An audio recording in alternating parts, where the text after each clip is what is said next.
The most powerful man in the frontier, the one wealthy widows vied for every glance, rejected them all.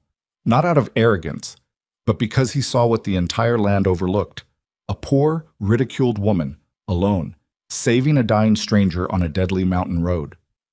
When Gideon Voss chose Elena Ashcroft, the frontier raged. They called her a fraud, a money grabber, unworthy. But no one knew that very ridiculed decision would save them all. Like, comment the city you're watching in so I know how far this story has progressed. And follow to the end, because this is a story you won't want to miss a word of. The body of the stranger was what nobody could explain afterward. He had been left on the Redstone Pass Trail, that narrow, wind-scoured cut through the Caldera Ridge that separated the lower settlements from the high grazing country, sometime before dawn on a Tuesday in late October. Left there like something discarded, like a sack of grain that had split open and wasn't worth hauling any further. He was face down in the frozen mud, one arm stretched above his head, as though he had been dragging himself forward when whatever strength he had finally quit on him, and his coat was so soaked through with blood that the fabric had stiffened in the night cold and cracked when Elena Ashcroft turned him over. She had not been expecting to find anyone. She had been on her way up to check the Ashcroft family's 2 remaining goats, which had broken through a rotted section of the upper pen 2 days prior and hadn't come home.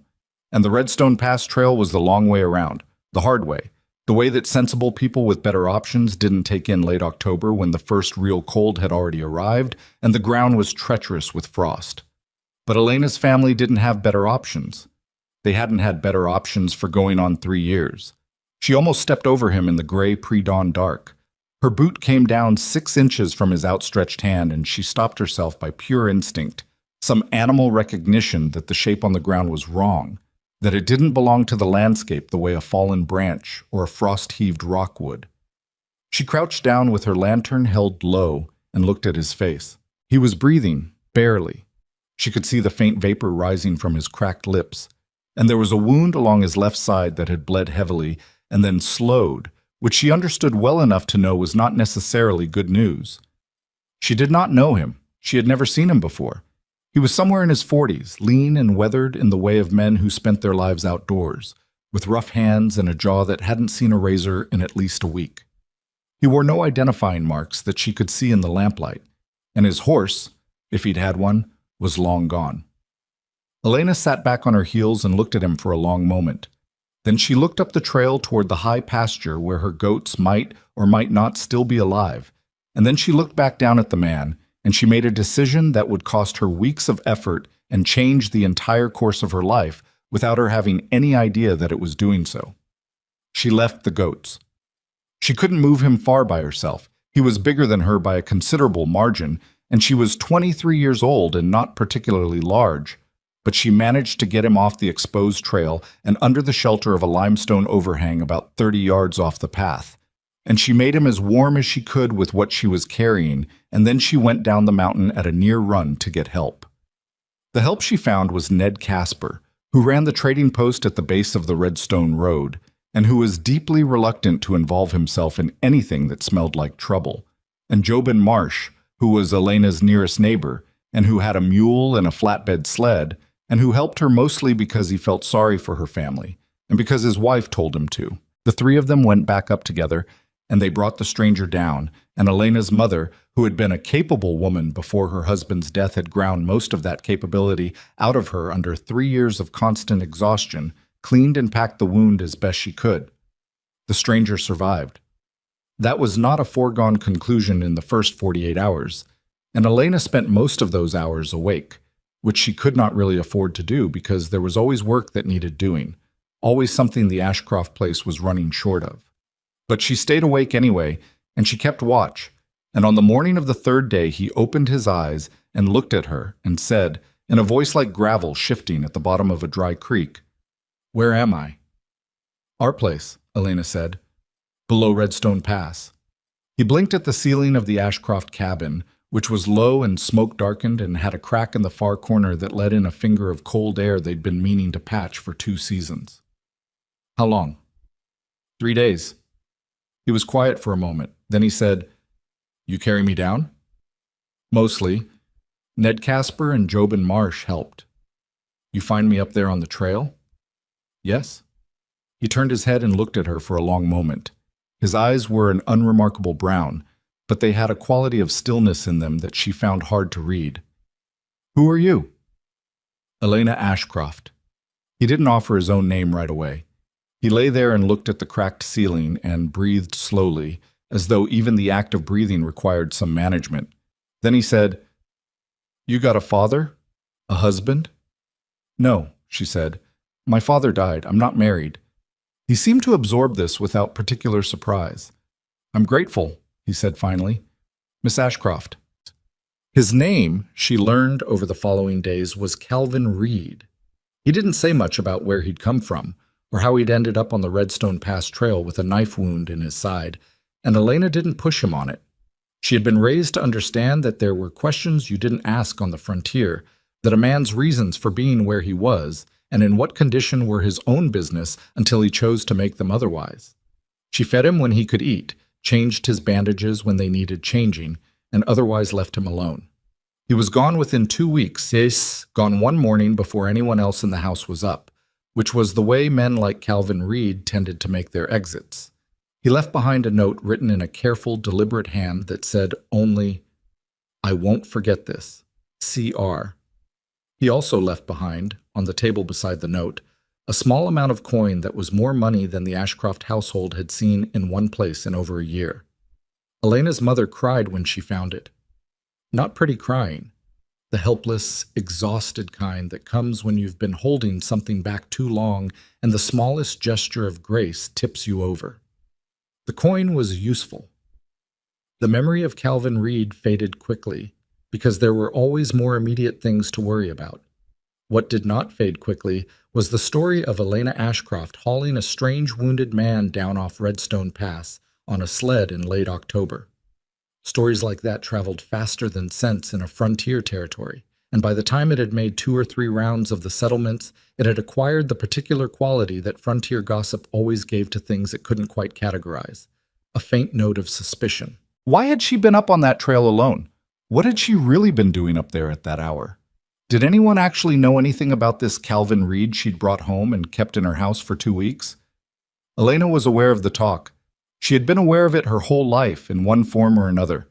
The particular quality of attention that poverty drew in a community, the way it made people simultaneously sympathetic and contemptuous, the way it attached itself to you like a smell you couldn't scrub off.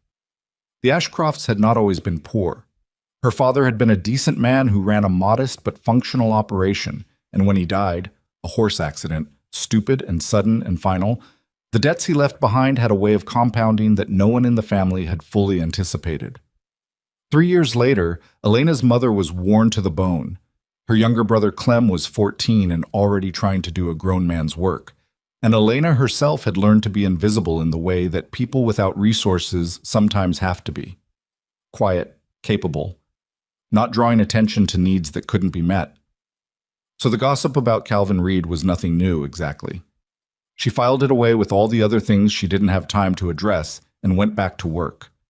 She was not thinking about any of this on the morning in mid-November when she came into Harrow's Crossing, the nearest town, 8 miles from the Ashcroft place, a small and dusty arrangement of buildings along a main road that had aspirations of being a proper town someday, to pick up a supply order for her mother. She was thinking about whether the general store had come through on the credit her mother had arranged, and whether the left boot she was wearing was going to hold out another winter because the sole had started to separate at the toe, and the repair she'd done with pitch was already peeling. She was also in the way of someone who has learned to be precise in their accounting of what can be afforded, thinking about the exact list of what was in the order and what wasn't, and whether there was any give in any of the numbers. She was not thinking about Gideon Voss. Almost nobody in the territory wasn't thinking about Gideon Voss in some form or another.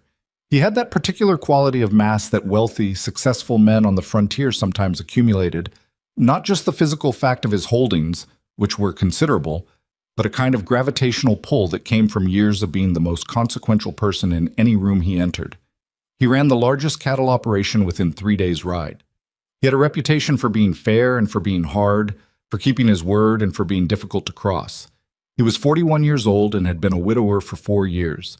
And in those 4 years, the territory's eligible women, and a number of women from further afield who had gotten word of his situation and decided to investigate, had formed an informal and deeply competitive queue. It was not an absurd aspiration. Gideon Voss was not a bad-looking man.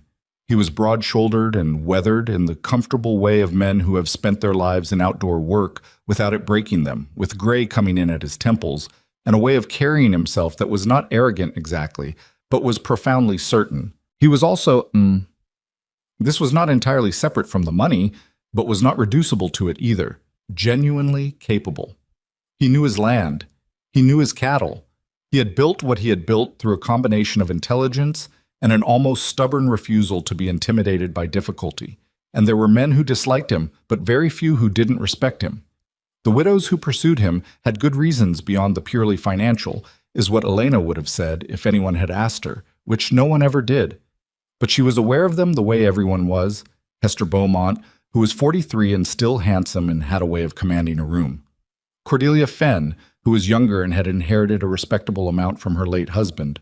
Margaret Pole, who was quiet and deliberate and said to be cleverer than she let on. They had each made their interest in Gideon Voss known in the particular coded manner of frontier propriety, through social engagements, through carefully arranged proximity, through the kind of visible effort that was meant to be visible. None of them had succeeded in any particular way, but none of them had given up either, and the territory had been watching the whole enterprise with the attention that small communities give to ongoing dramas of consequence.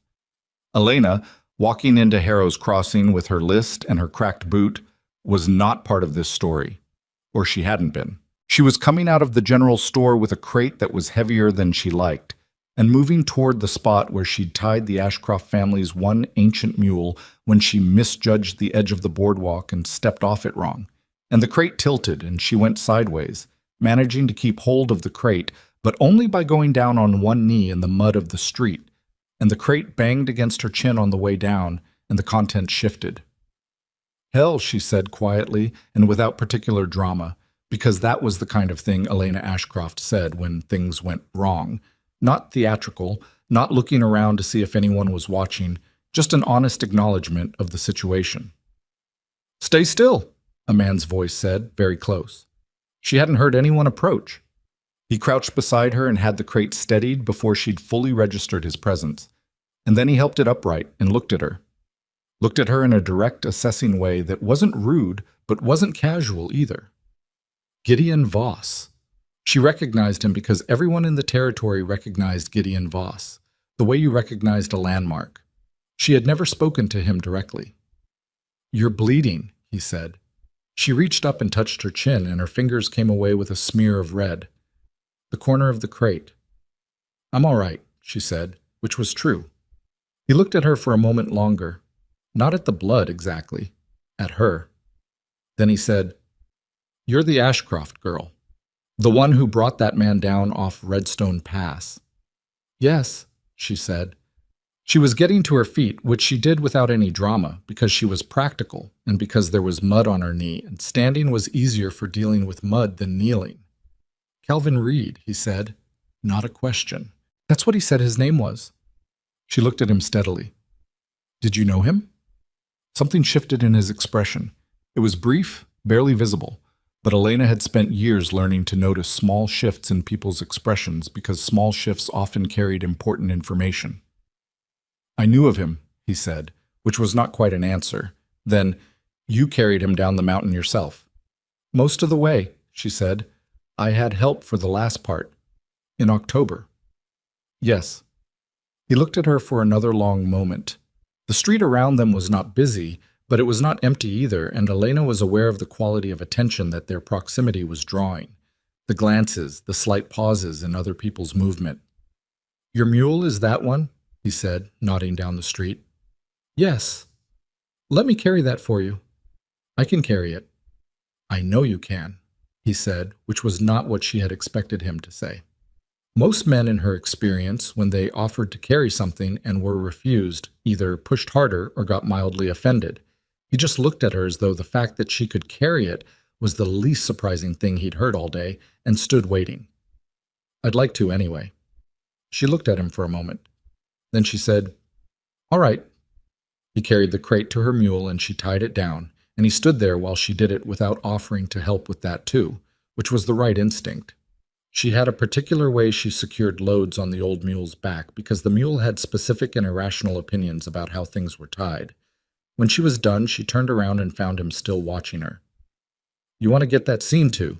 He said, gesturing at her chin. It'll stop, she said. Probably, he agreed. He was quiet for a moment. Then he said, I'm going to be honest with you, Miss Ashcroft, because I find it saves time. I'd like to call on you. Elena stared at him. I'm sorry? Call on you, he said again, with no particular change in his tone. If that's agreeable to you. She stood there with her hand still resting on the mule's neck and looked at Gideon Voss, who was the most eligible man in the territory, who was 41 years old and had women with considerably more to recommend them than she did competing for his attention, and she said carefully, Why? He almost smiled. Not quite. Because I heard what you did on that mountain, he said, and I've been thinking about it since. It wasn't, she started, and stopped. She had been about to say it wasn't anything, which was what you said when you'd done something out of necessity and didn't want to make more of it than it was. But she stopped herself because he was watching her with that direct assessing attention, and she had the strong feeling that deflecting would not improve his opinion of her. It was the right thing to do, she said instead. That's all. That's not all, he said. Most people don't do the right thing when it costs them something. She thought about the goats, which had never come home. They had lost both of them. It cost me, she admitted. I know, he said. I know what those goats were worth to your family. She had not expected that, the specificity of it. She looked at him, and for a moment the noise of the street and the weight of her mud-stained knee and the small throb of her cut chin all receded, and she tried to understand what she was looking at. A man who had done his research, maybe. A man who paid attention to things that other people dismissed as small. I'll think about it, she said. You're calling on me. He nodded, as though this was a perfectly reasonable answer, which it was. That's fair, he said. Then he picked up his hat from where he'd pushed it back on his head, touched the brim in a gesture that managed to be courteous without being overblown, and walked away. Elena untied her mule and started the 8 miles home, and spent most of the walk thinking about Gideon Voss, which she resented slightly because she had other things that needed thinking about. She said yes, in the end, because she had thought about it and she couldn't find a good reason to say no. Not a real one. She was suspicious of him. It would have been strange not to be, given the situation, but suspicion wasn't a reason. She was aware of what people would say, but what people would say had never been a reliable guide to what she should actually do. She was uncertain about his motives, but uncertainty wasn't a reason either. What she was not was deluded. She was 23 years old and poor and plain in the way of girls who spend their time outdoors doing hard work rather than cultivating appearance. And she had no particular sense of herself as someone a man like Gideon Voss would reasonably want, which meant she spent a great deal of the first few weeks looking for the things she'd missed. The angle. The calculation. What she found instead was that he was largely what he appeared to be, which was a thing she found both reassuring and slightly annoying, because it meant she had to stop looking for the trap and start dealing with the actual situation. The actual situation was this. Gideon Voss came to call twice in November, both times staying for an hour, and talking to her in the Ashcroft cabin while her mother hovered nearby with the agitated energy of a woman trying to be welcoming while also processing something that confounded her completely. He talked with Elena about practical things, about the ranch, about her family's property, about the condition of the Redstone Pass Trail and what she'd noticed about it on the morning she found Calvin Reed. He asked her questions and listened to her answers with the same direct attention he'd given her in the street, and she discovered that she was capable of being more straightforward with him than she was with most people, maybe because he didn't seem to be looking for her to be anything in particular. The territory noticed. Of course it noticed. Harrow's Crossing and the surrounding settlements didn't have so many distractions that a thing like Gideon Voss calling on Elena Ashcroft could go unremarked. By the end of November, it had been discussed in the general store, in the church hall, at the water trough, where men gathered on Saturday mornings with their horses, in the back rooms of the saloon where women who would never have admitted to gossiping gathered to exchange information. The consensus was not flattering to Elena. "She's after his money," was the version that Hester Beaumont was widely reported to have said, in a tone that managed to be both certain and devastated, as though she was conveying hard news about a tragedy. Hester had not said it once. She had said it in various forms to various people over the course of several weeks, and each time she said it, the certainty got a little more polished and the devastation got a little more present. What else could it be? Look at her. She's got nothing. "She must have done something," Cordelia Fenn said, which was more ambiguous and therefore more interesting. "She must have done something to catch his attention. A girl like that doesn't just—" A pause, weighted with significance. "It's not natural." Margaret Pole, who was indeed cleverer than she let on, said less but thought more. What she thought was that something about the situation didn't add up in the way that simple gold digging would have added up, because a girl who was actually after Gideon Voss's money would have made some effort to be more impressive, and Elena Ashcroft was making no such effort that Margaret could see. She showed up to their brief encounters in her plain working clothes. She didn't flatter him. She didn't perform charm. She just talked to him in a direct, unadorned way that Margaret found difficult to categorize. She kept this thought to herself, which was a thing Margaret Pole generally did with thoughts she found inconvenient. The proposal came in December, 6 weeks after the encounter on the street in Harrow's Crossing. They were walking the edge of his lower pasture.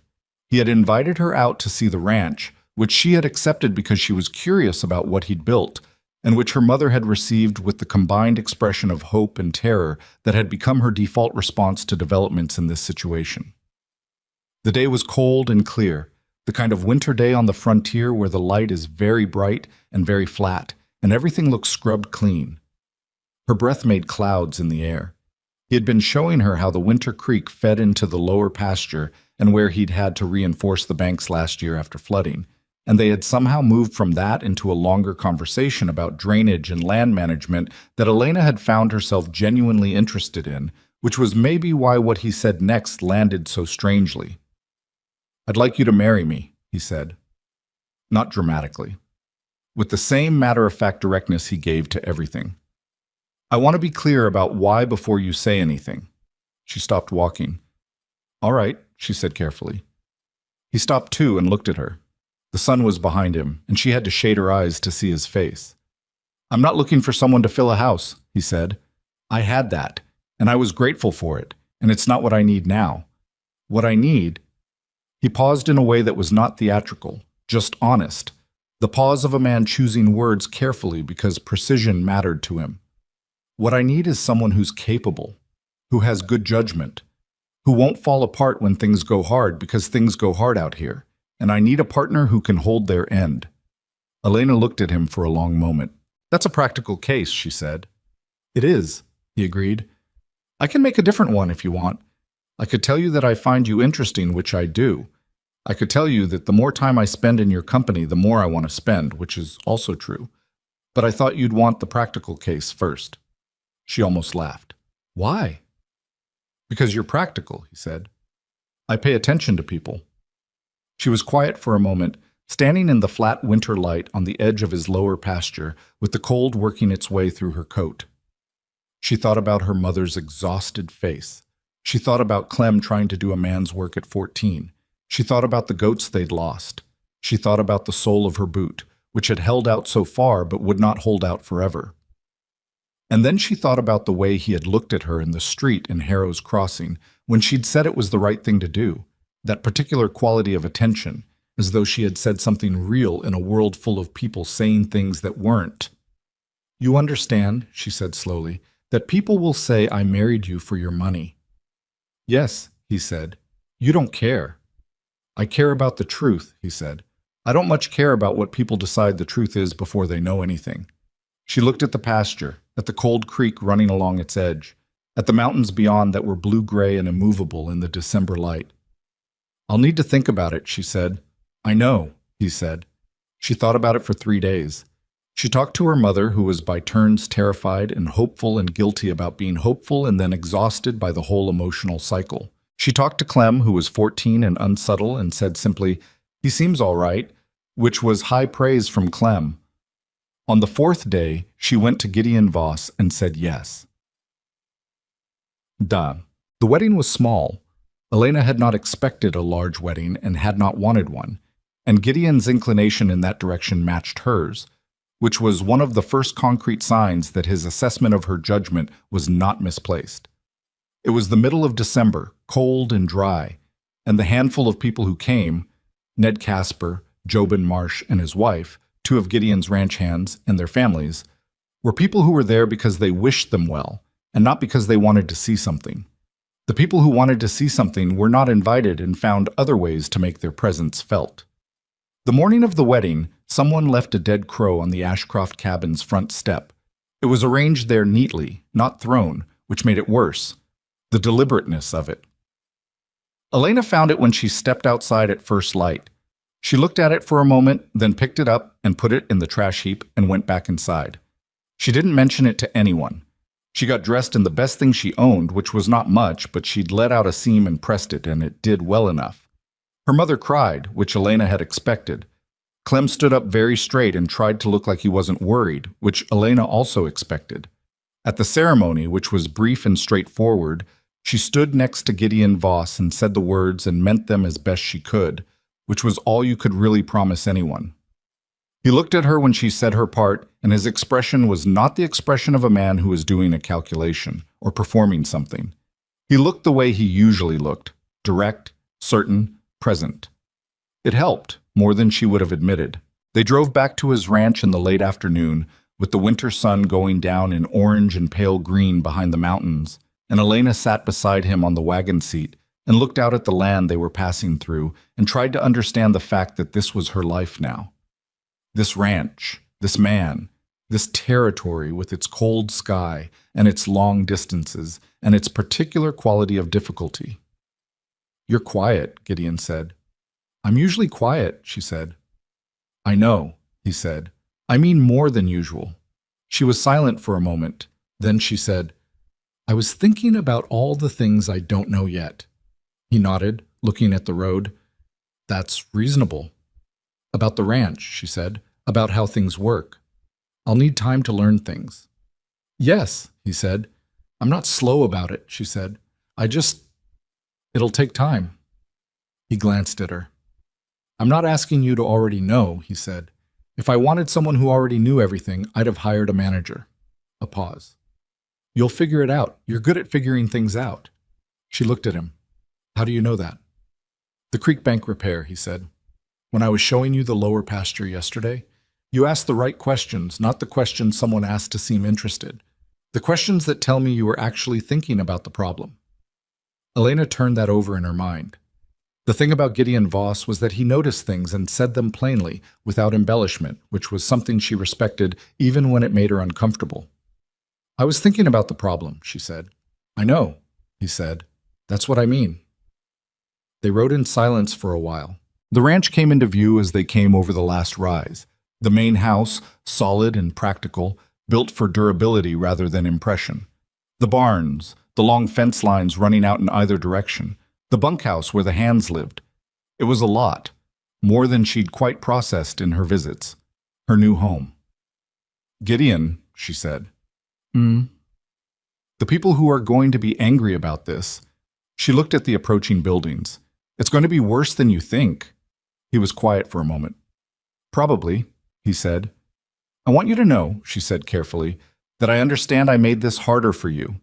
I don't have any illusions about what I bring to this versus what other people could have brought." He pulled the wagon to a stop in the yard, and he turned on the seat and looked at her with that direct attention. "Let me tell you something," he said. "I've run this ranch for 22 years. I've had people tell me I was wrong more times than I can count, and I've been wrong sometimes, and when I've been wrong, I've tried to figure out why and correct it. But I have learned one thing about my own judgment. I know what I'm looking at." He held her gaze. "I know what I'm looking at with you." She looked back at him.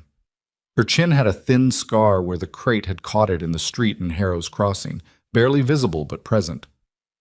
"All right," she said. He nodded once and climbed down from the wagon, and she climbed down after him, and they walked toward the house that was now hers. Harrow's Crossing processed the news of the marriage the way it processed most things that confounded it, by developing a theory that made it comprehensible.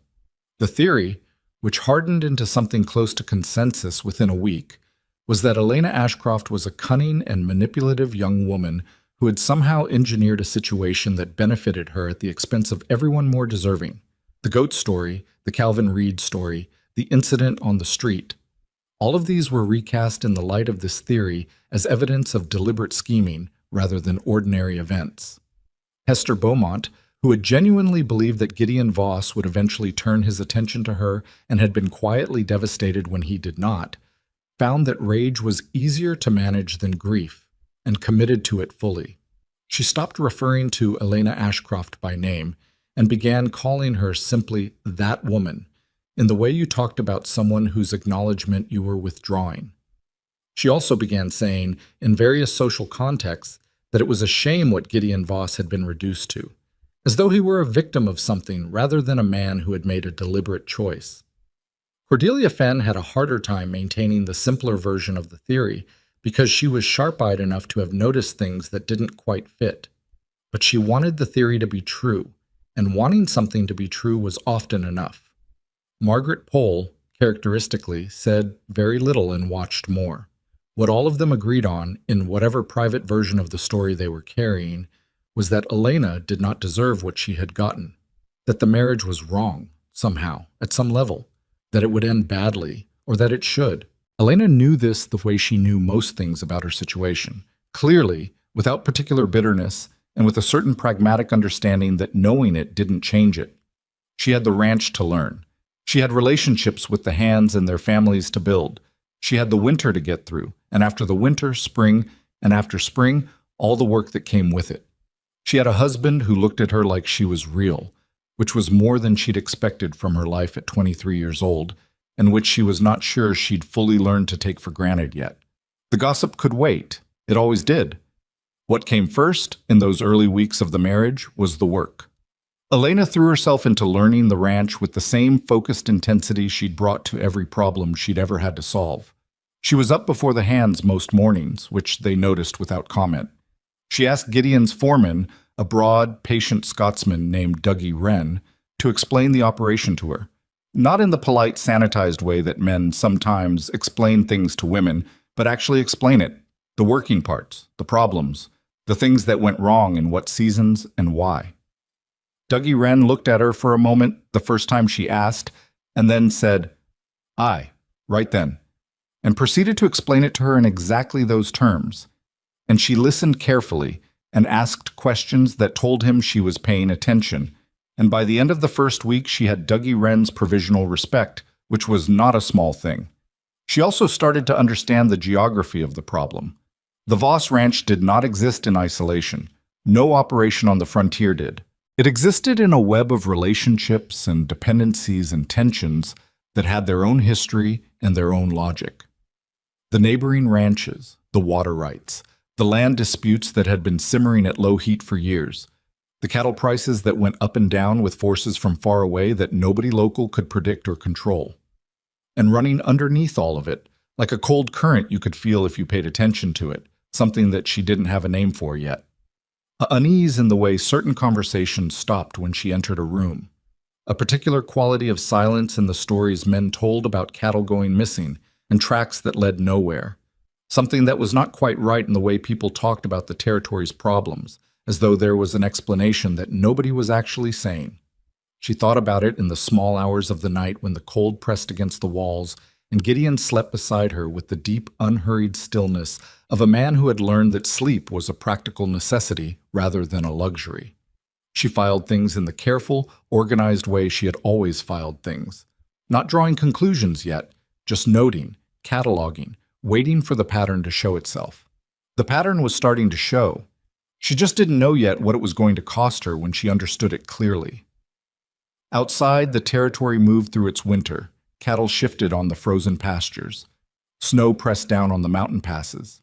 In Harrow's Crossing, in the back rooms and the storefronts, and the spaces between buildings where conversation happened, the story of Elena Ashcroft Voss continued to be refined and sharpened and passed around, gaining detail and losing accuracy with each telling, And the women who had been passed over continued to sharpen their versions of her into something small and grasping and beneath contempt.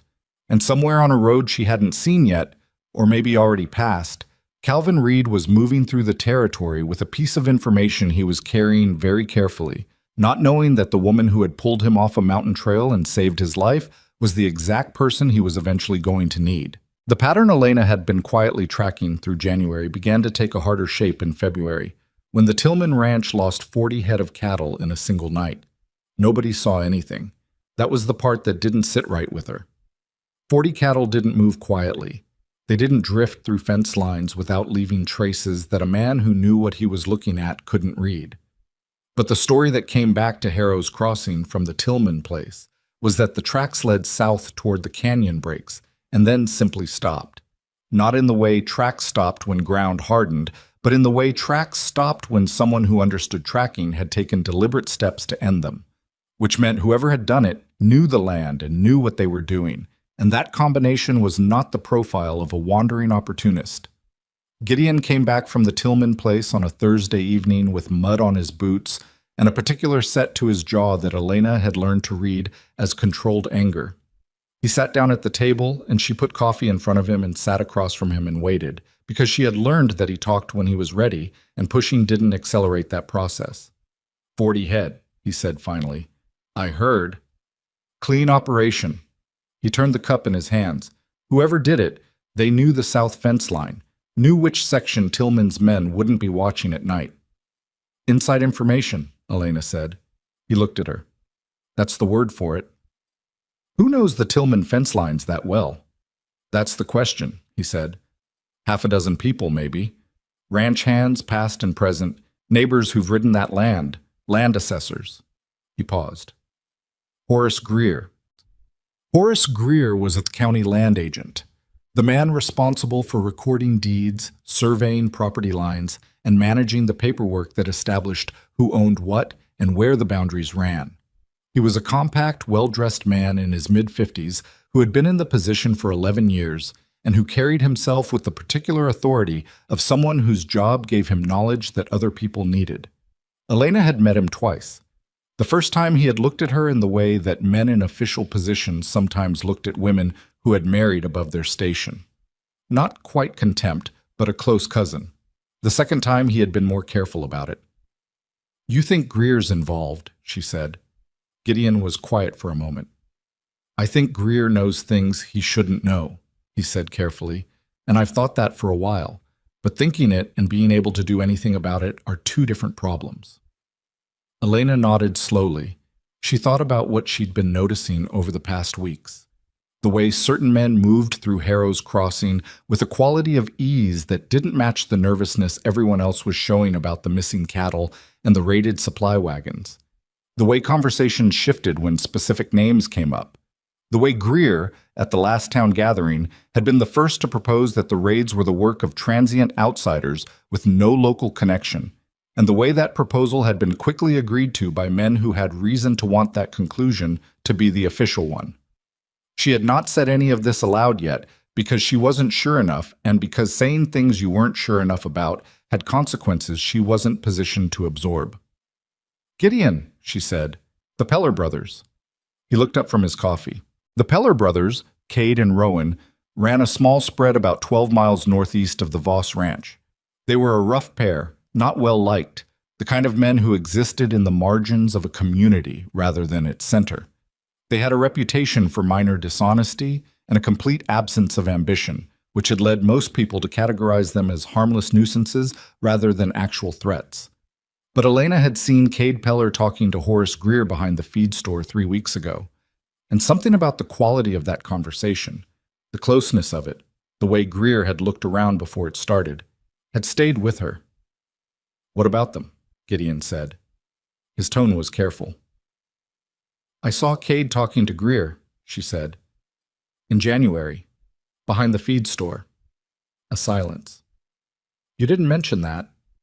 I wasn't sure what I was seeing, she said. I'm still not sure. But the Pellers know the canyon breaks east of Tillman's land better than anyone. They've been running goats through there for years.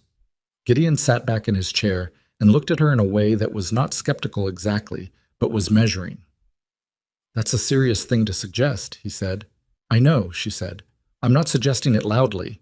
I'm suggesting it to you here, because you asked the right question, and I think that might be part of the answer." He was quiet for a long moment.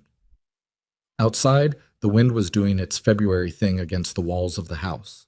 Not violent, just persistent, the way winter persisted out here, the way every difficult thing on the frontier persisted. It didn't announce itself. It just kept coming. "All right," he said. "Keep your eyes open." "I already am," she said. She had not expected to find an ally in Dougie Wren, but he turned out to be one in the particular way of men who don't announce their positions. He simply started including her in conversations he hadn't included her in before, as though she had passed some threshold he'd been applying that he never stated aloud. He told her things about the ranch's history, about the disputes over water rights that had been running for years, about the names of the men who had left the territory suddenly and the ones who had arrived suddenly, and the overlap between those two categories that he found interesting. He also told her, on a cold morning in late February, when they were both checking the condition of the east fence line and his breath was making clouds in the air, that he'd seen Rowan Peller on Voss land 3 nights ago. Elena stopped walking. "Where?" "East boundary," Dougie said.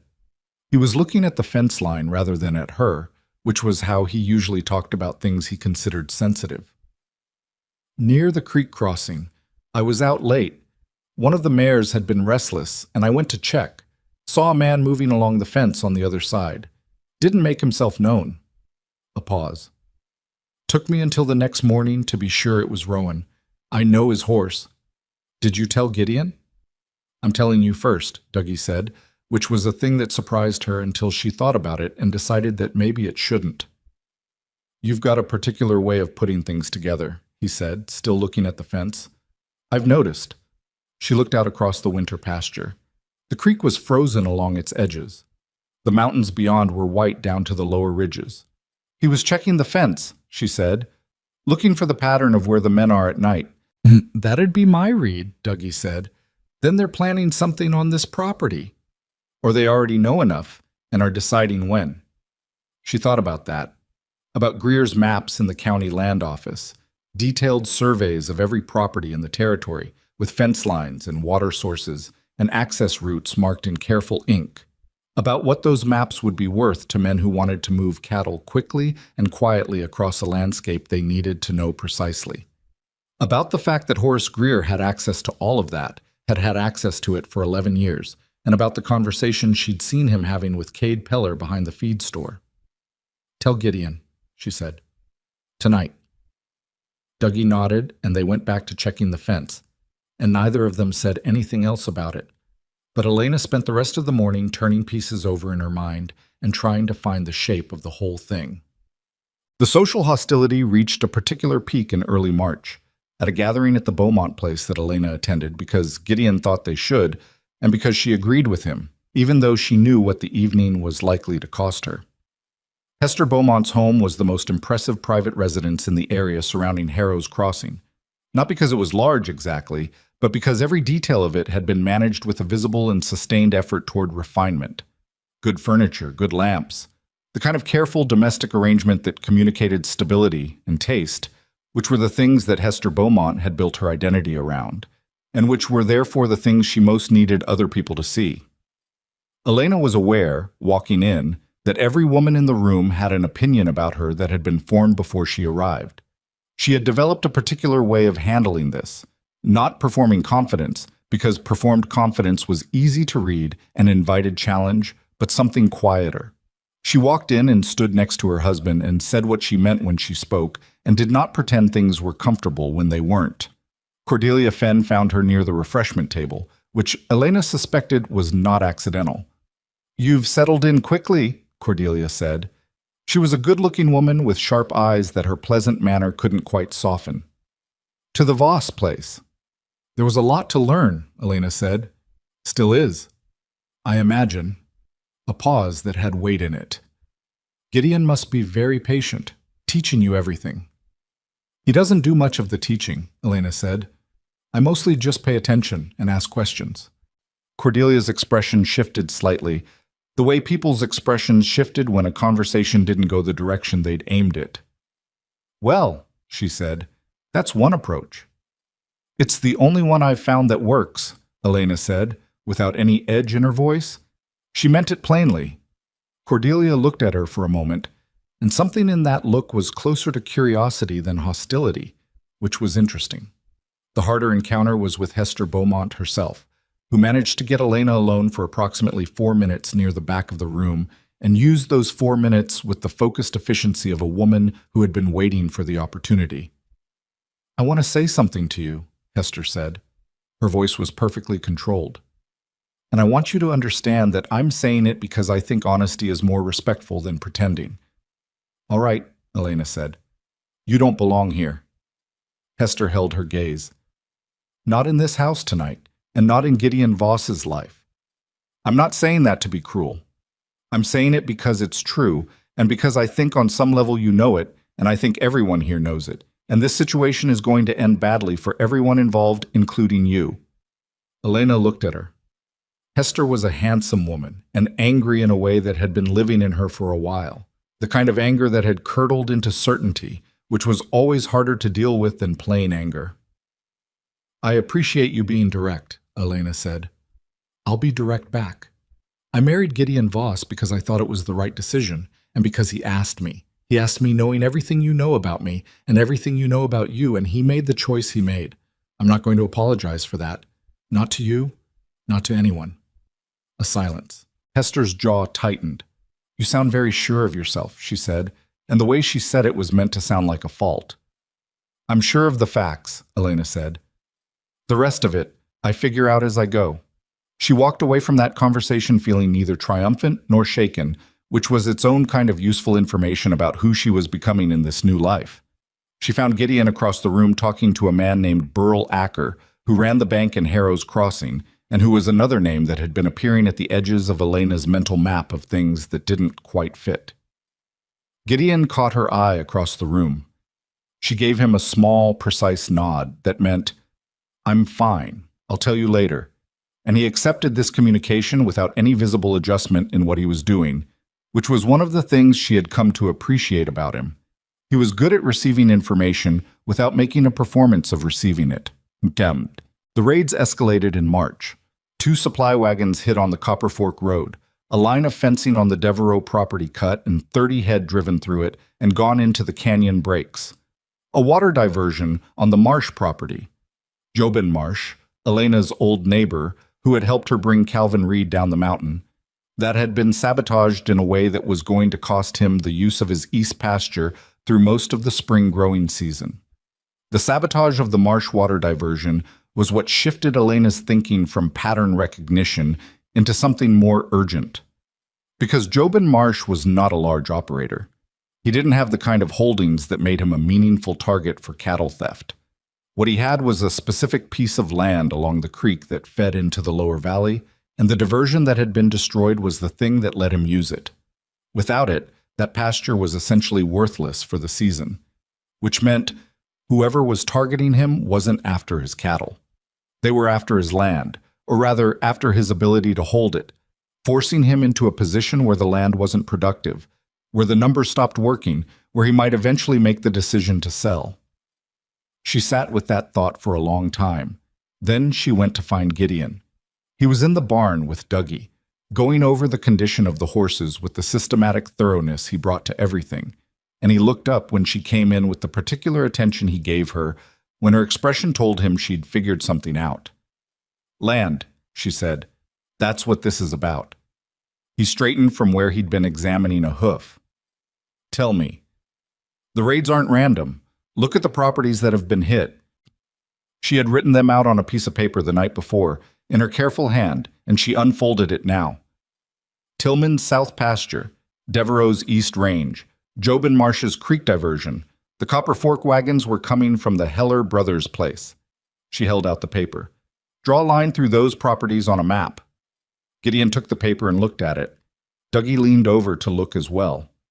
There was a silence in the barn that had a particular quality. The silence of men following a line of reasoning to a conclusion they hadn't quite gotten to on their own. That's a corridor, Gideon said. Through the lower valley, Elena said. All the way to the canyon breaks in the east. If you owned or controlled those properties, or if you drove their owners out and bought them cheap, you'd have an unbroken route from the high grazing country down to the eastern territory.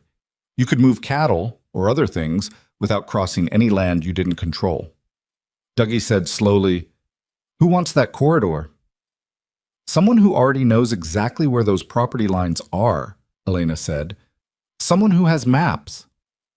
The barn was cold, and the horses shifted in their stalls with the small sounds that horses made, and outside the wind was picking up in the way it did in March before a weather change.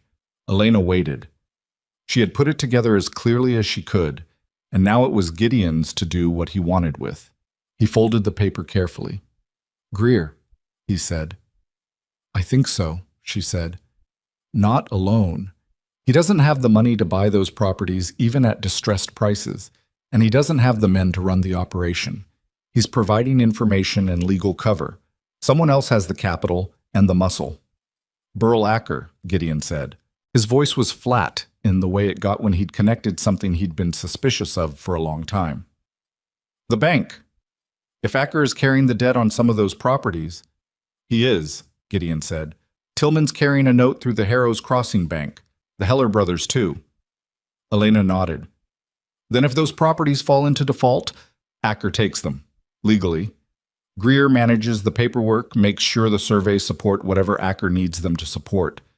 And whoever is actually running the raids—" "The Pellers," Dougie said, "and whoever they're working with.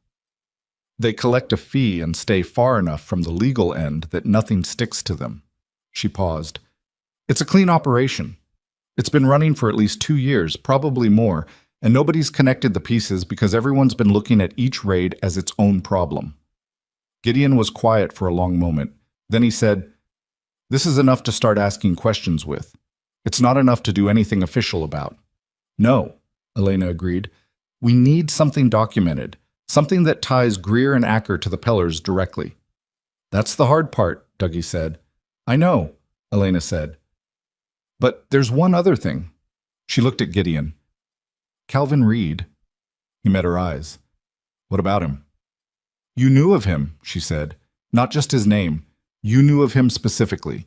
And when I mentioned him back in November, you had a reaction that you covered quickly." She kept her voice steady.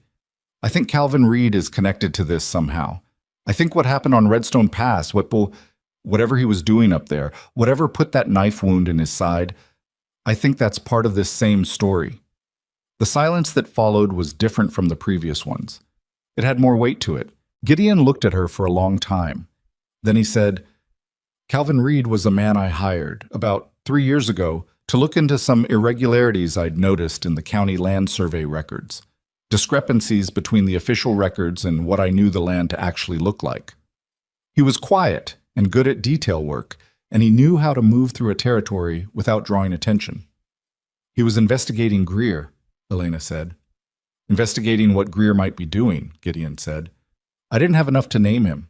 I just knew something was wrong in the records." He paused.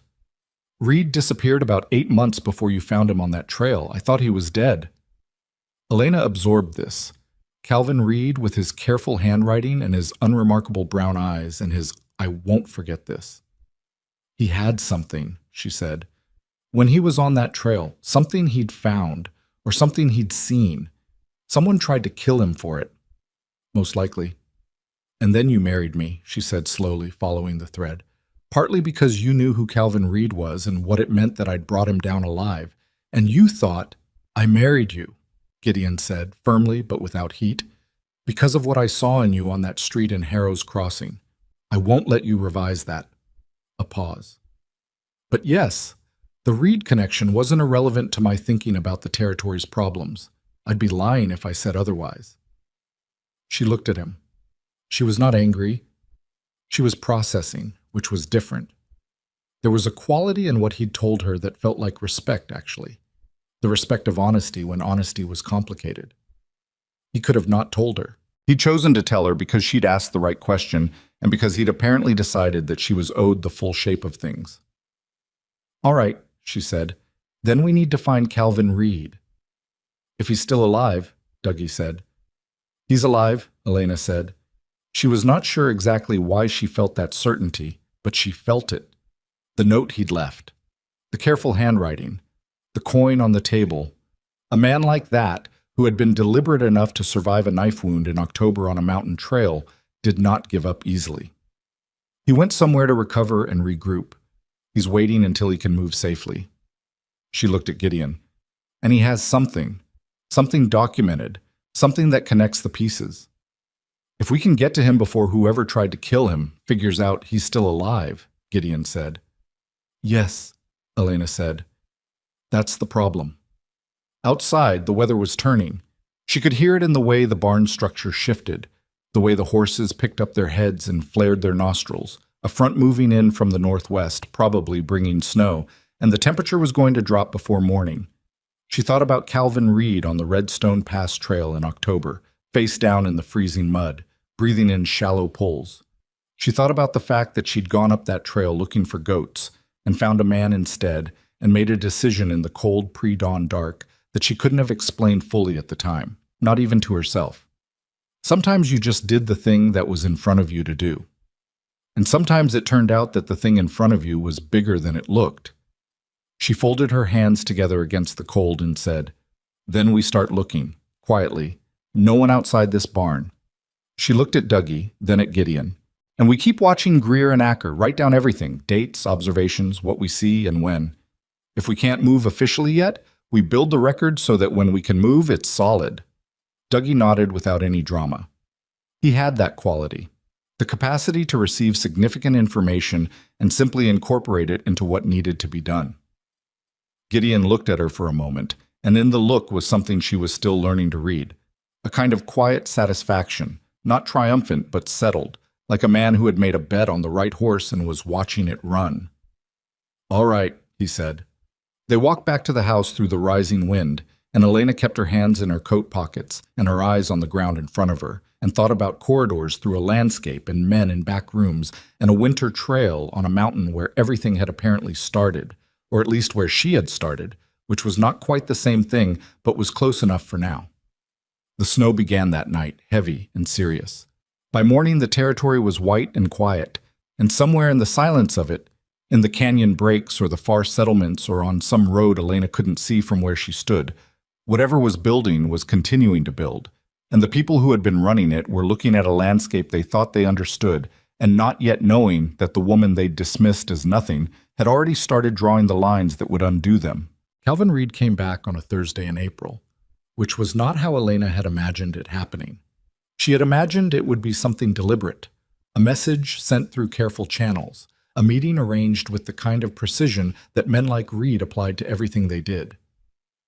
What actually happened was that Dougie found him in the south barn at 5:30 in the morning, sitting against a hay bale with his coat pulled around him and his boots worn nearly through, and came to get Elena rather than Gideon because Dougie had developed a particular instinct about which of them to bring to a situation first. She came out to the barn in the gray April dawn and found him looking older than she remembered, or maybe just more tired, with new lines around his eyes and a quality of sustained wariness that hadn't been there, or that she hadn't been able to read, when he'd been unconscious in her family's cabin. He looked up when she came in, and something in his face shifted, not quite relief, but adjacent to it. "Miss Ashcroft," he said, and then caught himself. "Voss, I heard." "How long have you been here?" she said. "Few hours."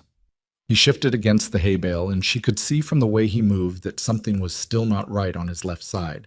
Not the original wound, which had been months ago, but maybe a re-injury, or maybe the kind of damage that healed wrong when you couldn't rest it properly. "I didn't know where else to come. Does anyone know you're in the territory?" "I don't think so." A pause. "I've been careful." She looked at him for a moment.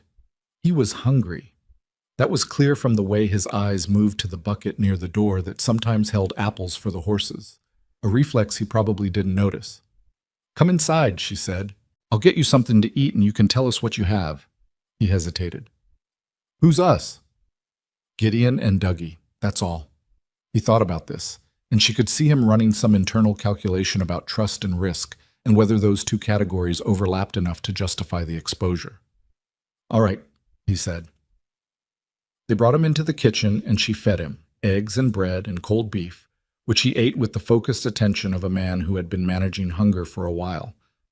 And Gideon sat across from him at the table, and Dougie stood near the door, and when Reed had eaten enough that he seemed capable of a sustained conversation, Gideon said, "What have you got?" Calvin Reed reached inside his coat and produced a leather document case, flat and worn, with a strap that had been repaired at least once with wire. He laid it on the table and unfolded it and spread out what was inside, and Elena leaned forward to look. Survey maps, land transaction records, some official and some clearly copies made by hand from official documents, in Reed's careful and deliberate writing. A ledger page, or rather several ledger pages folded together, with columns of figures and dates. And a letter, on county stationery, signed by Horace Greer and addressed to Burl Acker, the language of which was formal enough to be plausibly innocent on the surface, and specific enough, if you knew what you were reading, to be damning. "It took me the better part of 2 years to get all of that," Reed said.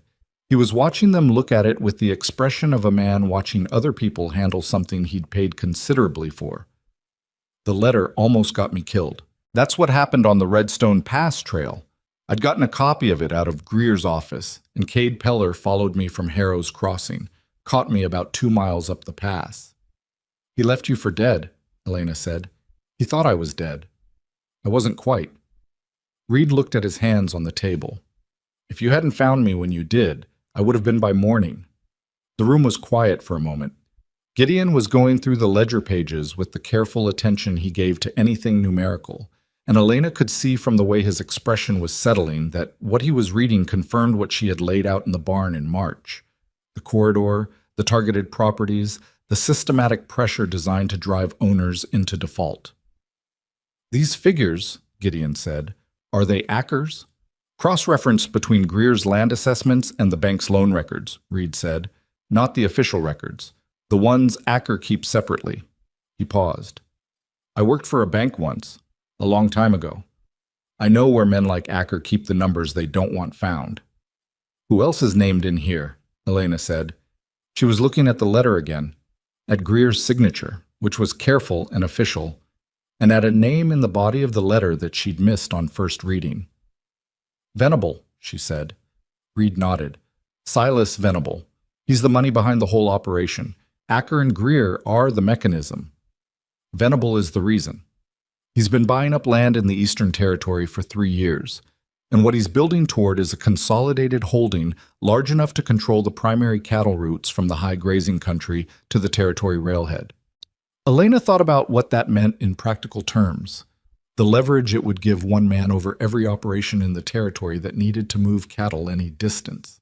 The fees he could charge, the people he could squeeze. "Where is he?" she said. "Officially, he's in the capital," Reed said. "He has a legal practice. He's a respectable man, Mrs. Voss. That's what makes it work. Greer and Acker are his hands. The Pellers are his fists. He stays clean." Gideon set down the ledger pages. "This is enough," he said quietly. "This is enough to take to a territorial judge." "It's enough if you can get to one before Venable hears you're moving," Reed said. "He has contacts. I don't know exactly who, but I know he does, because twice in 2 years, when I thought I had a safe channel, the channel dried up within a week." He looked at Gideon. "You move on this. You move fast, and you don't tell anyone who doesn't absolutely need to know." "Who do we need?" Elena said. "A territorial marshal," Gideon said. "Not the county sheriff. Hicks is too close to Harrow's Crossing and too close to Acker's money. We need someone from outside the territory who doesn't have a stake in how this comes out." He looked at Reed. "Can you travel?" "If I need to." "You need to," Gideon said. "You're the one who can authenticate this documentation and testify to how you obtained it. Without you, it's paper that Venable's lawyers will spend 6 months arguing about." Reed was quiet. Elena watched him absorb this. The weight of it, the specific kind of courage it required to be the person who stood up in front of a territorial proceeding and named powerful men in public. He had already nearly died once for what was in that document case. Being asked to go further was not a small thing. "All right," he said. It came out flat and without drama, which was the way people said things when they'd already made the hard decision and just needed to confirm it out loud. They had 4 days before everything accelerated past the point of planning. Elena used those 4 days. She made careful copies of the most critical documents, not trusting that one set in one location was safe. And she wrote out, in her clear and systematic hand, the full account of what she and Gideon and Dougie had observed over the preceding months. The dates, the locations, the names, the specific details of each incident that connected to the pattern. It was not exciting work. It was the kind of work that made your hand cramp and your eyes ache, and that looked, if someone had walked in and found her doing it, like very dull bookkeeping. But she understood, in a way she couldn't have articulated when she was 23 on a mountain trail, that this kind of work was the thing that made everything else possible. You could be brave all you wanted. Without the record, bravery just became a story that powerful men could rewrite. Gideon left on the second day for Red Creek, which was the nearest town with a territorial marshal's office, taking Reed with him and two of his most trusted hands. He did not make the departure conspicuous. He had a legitimate reason to be in Red Creek, a cattle matter he'd been meaning to address for weeks, and he used it as cover. Elena watched him go from the porch of the ranch house, and it was only when the horses had cleared the far fence line and dropped below the ridge that she allowed herself to feel, for approximately 30 seconds, something close to fear. Then she went back inside and continued working. On the third day, Clem showed up. He rode in on a borrowed horse, looking 15 instead of 14, because he'd grown over the winter, and also because something in his expression had gone harder than it should have been at his age, and Elena met him at the gate and knew before he spoke that something had happened. "They went to the house," he said. "Mama's house. Last night." Her stomach dropped. "Who?" "I don't know them. 2 men. They said they were looking for a man named Reed, asked Mama if she'd heard from him, if anyone had come through." He was trying to hold his voice steady and mostly managing it. "Mama told them no and they left, but Elena—" He stopped. "They weren't asking. They were telling her they were asking. You know what I mean?" She knew what he meant. "Was she hurt?" "No, just scared." He looked at her. "What's going on?" She thought about how much to tell him and decided that a partial truth was more dangerous than the full one, because partial truths sent people into situations without adequate information. So she told him the outline of it, the pieces she was certain of, what Gideon had gone to do and why. He listened with the particular attention of a 14-year-old boy who had been trying to do a man's work for 2 years, and who was therefore used to taking in information that was bigger than his age suggested he should be handling. When she finished, he said, "What do you need me to do?" "Stay here," she said. "I need you at the ranch." He didn't like it, but he accepted it, which was one of the things about Clem that she relied on. He could distinguish between what he wanted and what was actually useful. She put him to work with Dougie and tried not to think about her mother sitting in the cabin 8 miles away being questioned by men who weren't actually asking. That night she sent a hand to check on her mother and stayed at the ranch herself, sitting at the kitchen table with the copies of the documents in front of her, and the original lamp burning low, and she listened to the wind outside and the particular quality of the night and tried to determine whether the thing she was feeling was reasonable caution or something that needed immediate action. It was somewhere in between, which was, she was discovering, where most of the important decisions lived. The dust storm arrived on the 4th day without much warning, which was typical of the spring storms in that territory. They built fast and came hard and reduced visibility to almost nothing within an hour of their arrival.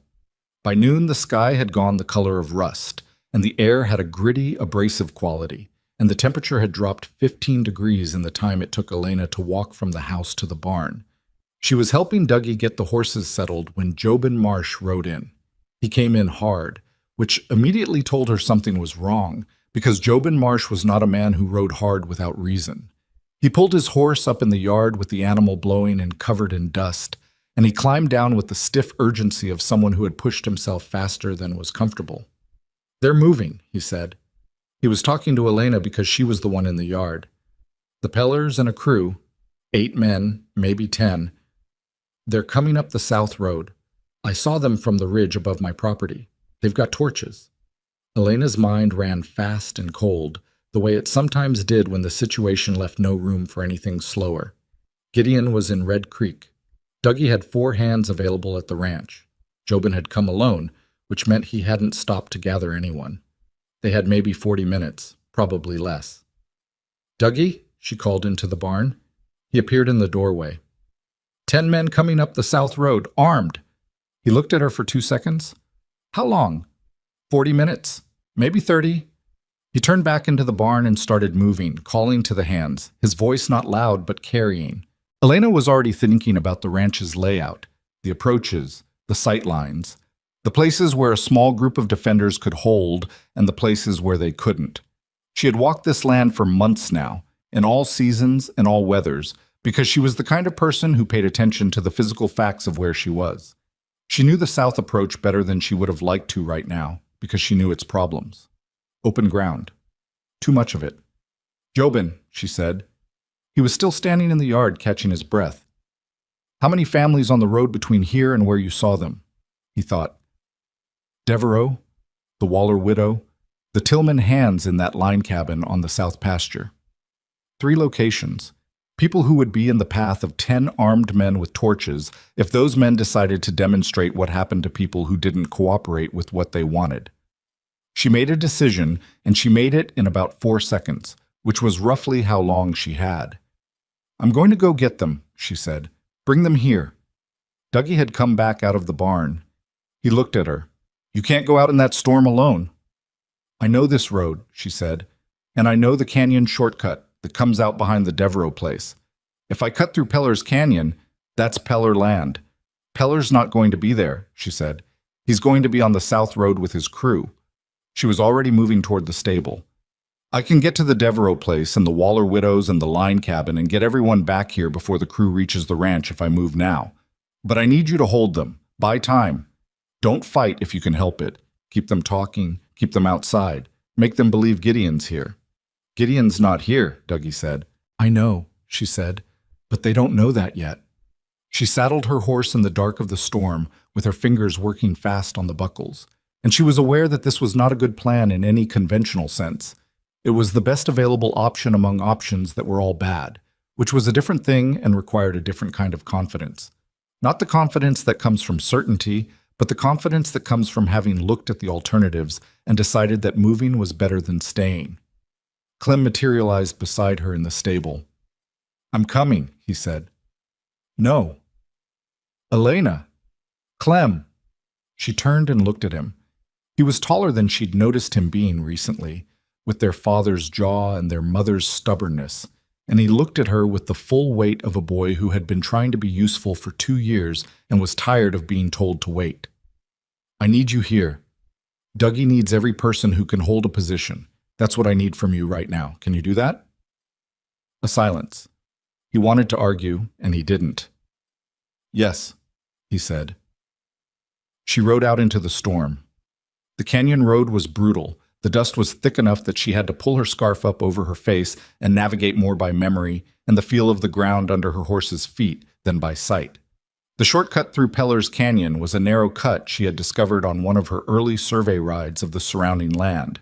Not on any official map, just a natural passage through the limestone that cut 2 miles off the route and came out behind the Devereaux place's east fence. She moved through it in the grinding, rust-colored dark and tried not to think about the things that could go wrong and focused instead on the things that needed to happen in sequence.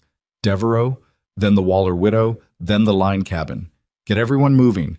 Get them to the Voss Ranch where there was a defensible structure and armed men, and where they would not be isolated. She reached the Devereaux place in 20 minutes instead of 40, and came into the yard with the storm pressing at her back and pounded on the door. Art Devereaux opened it, took one look at her and said, "What happened?" 10 men coming up the south road," she said. "Armed. They're after the properties. You need to come with me. Bring your family. Bring whoever you can move fast, and come to the Voss Ranch now." He was a big man, deliberate in his movements, not prone to panic. He looked at her for 3 full seconds. "You're sure?" "I'm sure," she said. He turned back into the house and started calling names. They were moving in 7 minutes, which was faster than Elena had expected, and which she credited to Art Devereaux's particular quality of controlled efficiency.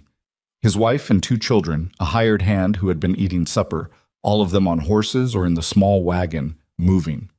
The Waller widow was harder. Agnes Waller was 71 years old and had lived on her property for 38 years, and her first response to Elena's arrival in her news was not panic, but a specific and deeply personal resistance. The resistance of a woman who had put 3 decades into a piece of land and was not easily persuaded to leave it even temporarily. "They'll burn it," she said, not frightened, furious. "Maybe," Elena said, "but not if we document what they're doing and get you safe so you can testify to it." "Dead witnesses don't testify, Agnes." Agnes Waller looked at her with the sharp, assessing look of a woman who had outlasted most of the people who had underestimated her. "You got a plan," she said. "Don't just tell me to run. Tell me there's a plan." "There's a plan," Elena said.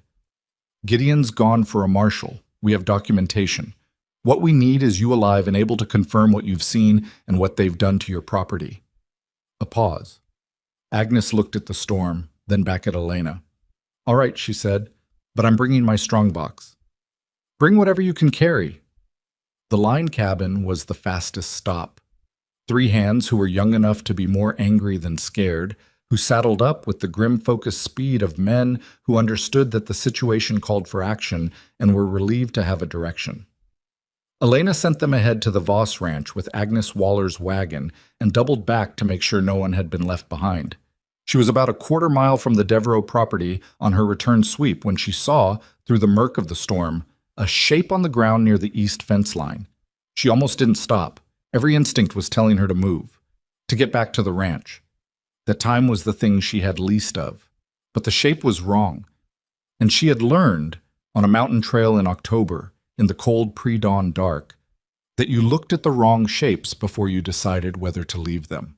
She pulled up her horse and came alongside it and found a man face down in the dust, which for one disorienting moment transported her so completely back to the Redstone Pass trail that she had to blink the image away.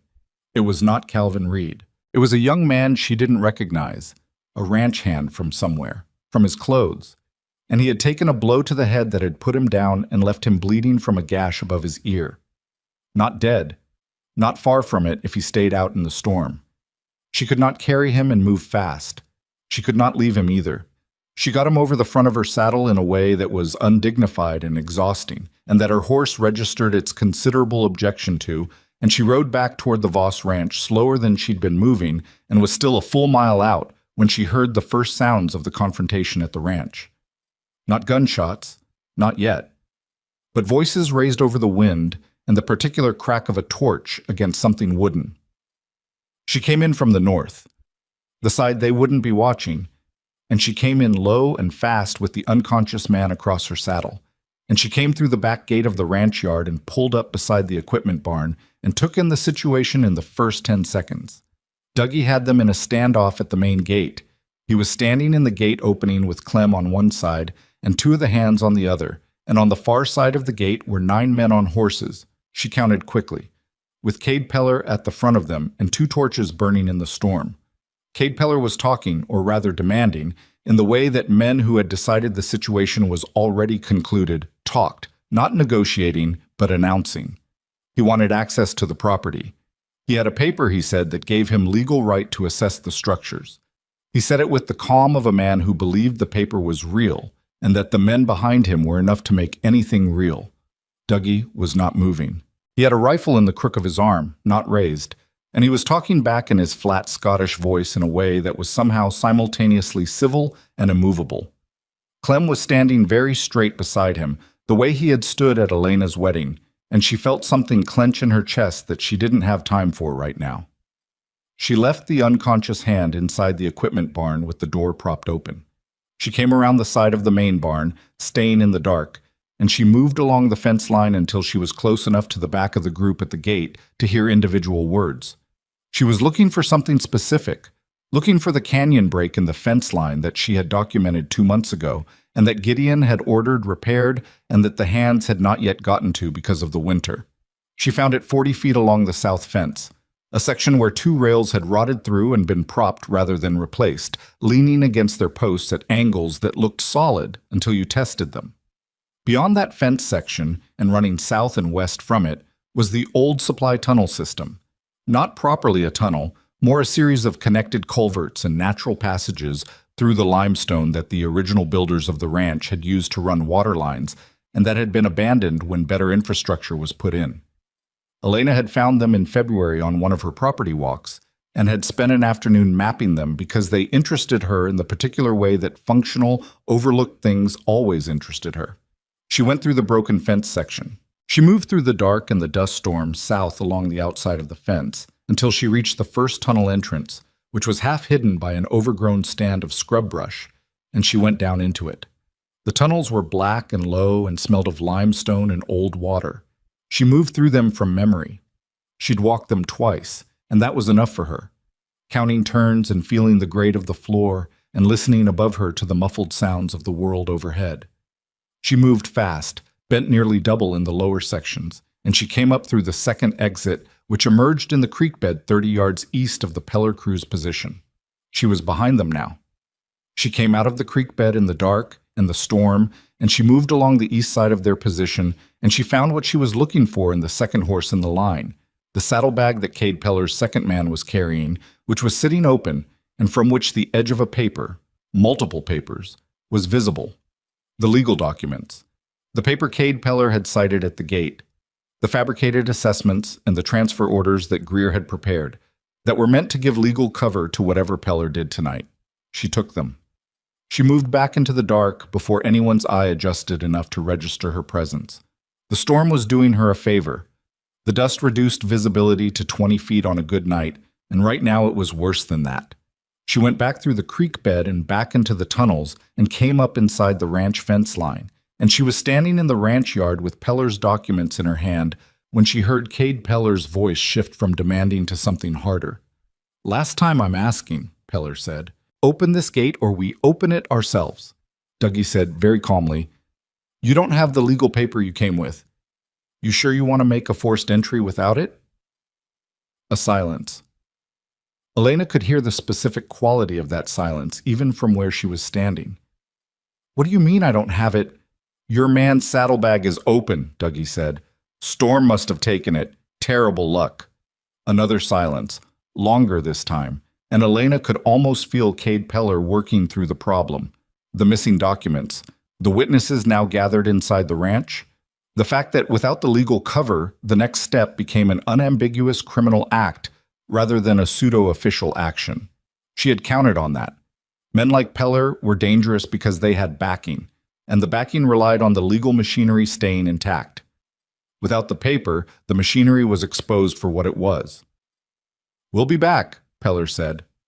"I imagine," Dougie said. The crew pulled back into the storm. Elena listened to the sound of their horses receding, and then she waited another 10 minutes to be sure. And then she walked to the main gate and stood beside Dougie and Clem in the settling dark. "Tunnels?" Dougie said. "Tunnels," she said. Clem looked at her. He was breathing hard, not from exertion but from the sustained effort of standing still and holding a position when every instinct probably wanted to act. "You took the papers right out from under them," he said. "I took the papers," she said. "Yes." He was quiet for a moment. Then he said, "That was something." "Don't tell Gideon I went through the tunnels alone," she said. "He'll have something to say about it." Clem almost smiled, which was rare enough to notice. "He'll find out." "He'll find out after," she said. "That's different." She turned back to the ranch house where the Devereaux family and Agnes Waller and the line hands were waiting, and where an unconscious young man was coming around in the equipment barn, and where Peller's legal documents were now evidence rather than cover. And she thought about the thing that still needed to happen, about Gideon in Red Creek, about the marshal, about whether they had done enough to hold the situation until the official machinery could engage. She thought about Calvin Reed, who had spent 2 years building the record she was now holding in a battered leather case, about her mother sitting in the cabin 8 miles away being told by strangers what was and wasn't her business, about the dead crow on her doorstep on her wedding morning, arranged neatly by someone who had wanted her to know she was being warned. She was still afraid. She was not going to pretend otherwise, even to herself. But the fear was useful, the way cold was useful. It kept you precise. kept you from being sloppy about the things that mattered. She walked back into the house and started making coffee because there were a lot of people who needed it, and because the night wasn't done, and because the kind of work that actually mattered had a way of being domestic and unglamorous right alongside the moments that weren't. Outside, the storm began, very slowly, to ease. Gideon came back the following afternoon with a territorial marshal named Cord Hales and two deputy marshals whose names Elena didn't catch right away because she was too busy reading Gideon's face as he rode into the yard. He had the look of a man who had moved fast and hard and hadn't slept much, and when he climbed down from his horse and saw her standing on the porch, still wearing the same clothes she'd had on when he left, she hadn't thought to change. There hadn't been time to think about it. Something in his expression shifted through about 4 different things before it settled. "You're all right," he said. It was not quite a question. "I'm all right," she said. "We have people inside. Devereaux and his family, Agnes Waller, 3 hands from the Tillman line cabin. One injured man I found near the east fence. He's stable. Dougie thinks he's one of the Heller brothers' hired men, probably caught it when Peller's crew came through their property first." Gideon absorbed all of this. Peller came here. He came. He left without doing what he came to do. She paused. "I have his documents." A silence. "How?" "Tunnels," she said. He looked at her for a long moment. Then he said, "We'll talk about the tunnels later." "I know," she said.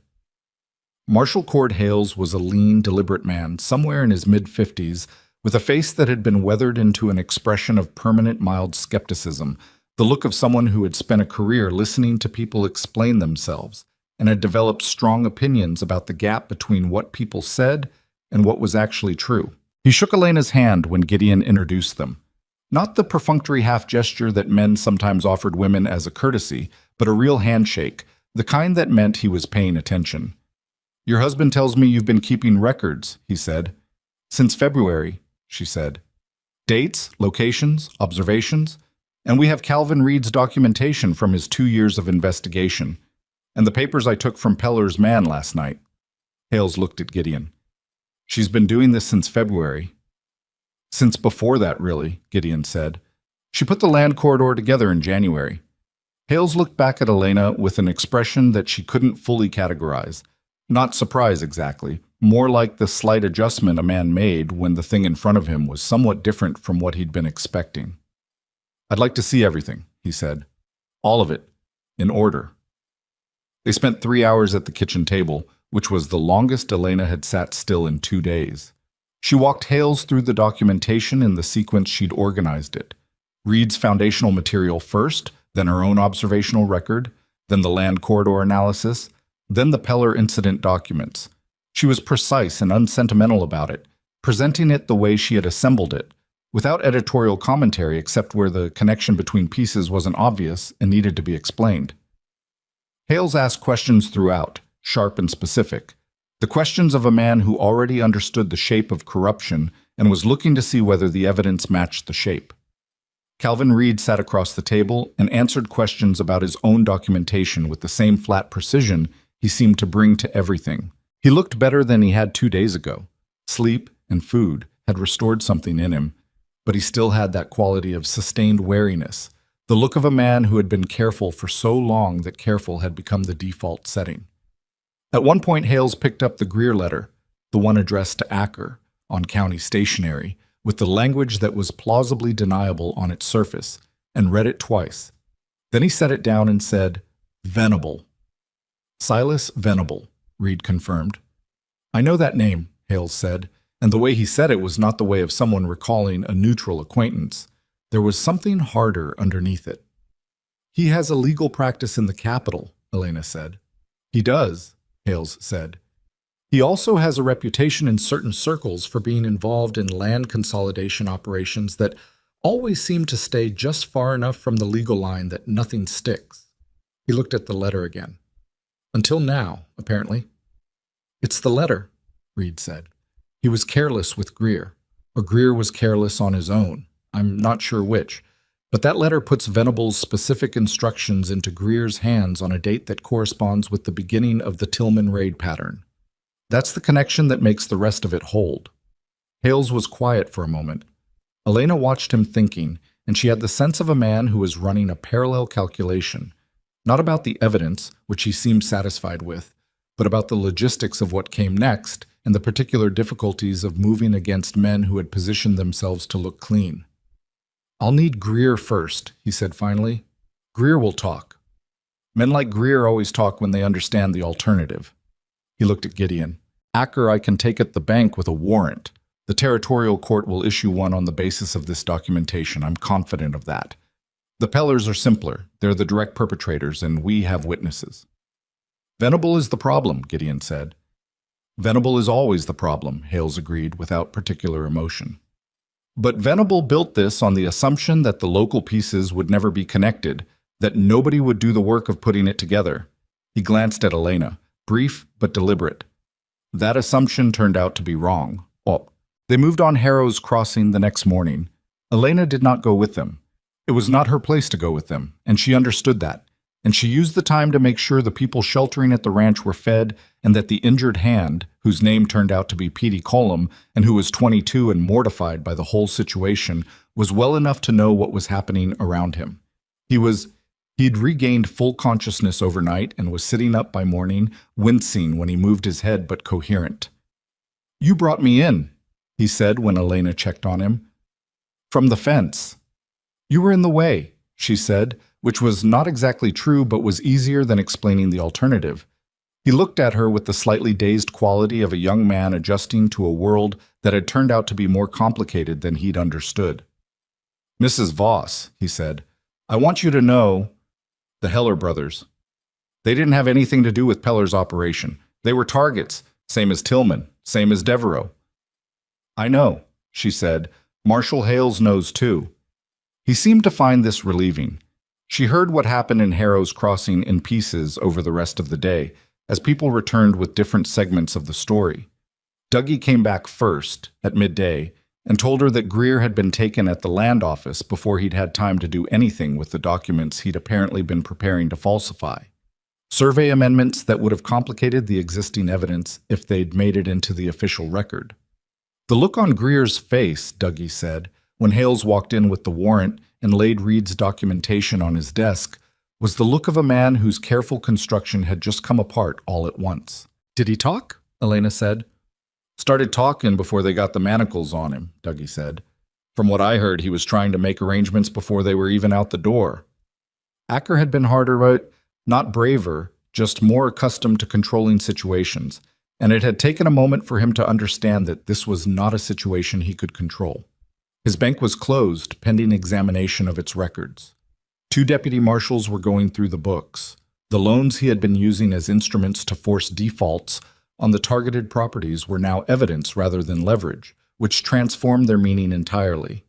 The Peller brothers were arrested before noon, Cade at his ranch, and Rowan on the road, apparently trying to put distance between himself and the territory. Silas Venable, as Hales had predicted, was the slow part.